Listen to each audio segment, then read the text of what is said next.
Luto na kaya to? Malambot na, no? Kalderetang kambing. Tignan natin. Harap! Kunti na lang. Masarap yung ano, yung ganito. Masarsa. Hindi masabaw. Doon tayo sa kabila. Tara. So ngayon gumagawa tayo ng barbecue. Papanipisan daw natin muna to. May magawa na tayo ganito. Slice niya, ayan ganyan. Tapos lamaya ilalagay natin sa stick. So hiwa-hiwa muna tayo guys. Ito naman, ito yung chicharong kamiling. Ayan o. Ang laki o. Tapos napaka-crispy o. Papapakin natin to. Habang wala pa naman nakatingin. Sakto gawa tayo sa usawan. So kami dito, tinatanggal namin yung buto. Hindi ko alam ba tinatanggal yung buto. Sabi nila sa appendicitis daw. Next, gagamit tayo ng puting sibuyas. Kasi ito yung puting sibuyas, mas masarap kainin to tang raw. Yung kulay violet kasi, masarap lang yun sa panggisa, sa pagpabango. Ito maganda, kinakain to, diretso na. Alamang, ito na yung masarap dito. Hahaluin na natin. Haluin na natin. Lagay natin yung mga sibuyas na nilagay natin. Tapos alamang. Hindi na niluluto dito to sa probinsya, sa Tarlac. Ito yung ormot na sinasabi nila. Ormot. Gurgurmot daw, gurgurmot. Ito yung masarap na kapartner ng chicharon kamiling. Yan. Tikman natin guys. Tikman natin. Sarap. Kilawing kambing. Halo muna natin ito sa kambing. Pangkilawin natin yan.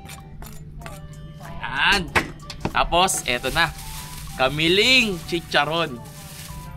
Chicharon kamiling, oh. Guys, oh. Malutong. Kunin lang natin ito muna. Ito. Pampa-high blood.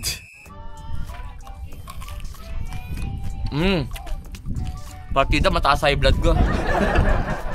Sarap daw isasaw-saw sa kalamansi. Para sa mga high blood. Chop-chop na natin guys. Yun no. Crispy. Buka ng balat. Hop. Harap. Ito naman, bulaklak ng kalabasa. Alright. Ito na yung pinakamasarap. Gulay. Dito masarap kumain guys. Ayan oh. Sa lilim lang tayo. Dito lang tayo sa lilim. Yeah. Kain tayo guys.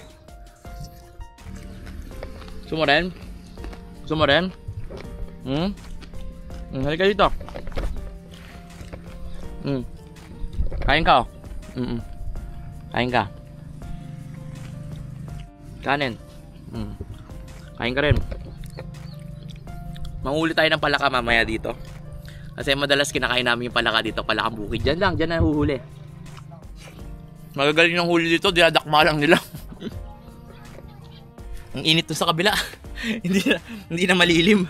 Ito yung masarap sa probinsya talaga.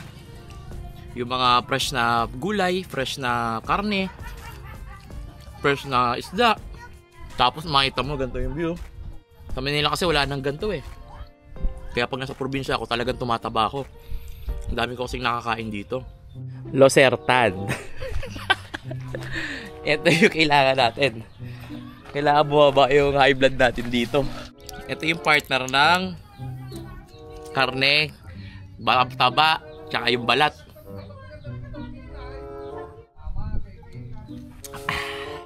Tara, kain pa tayo.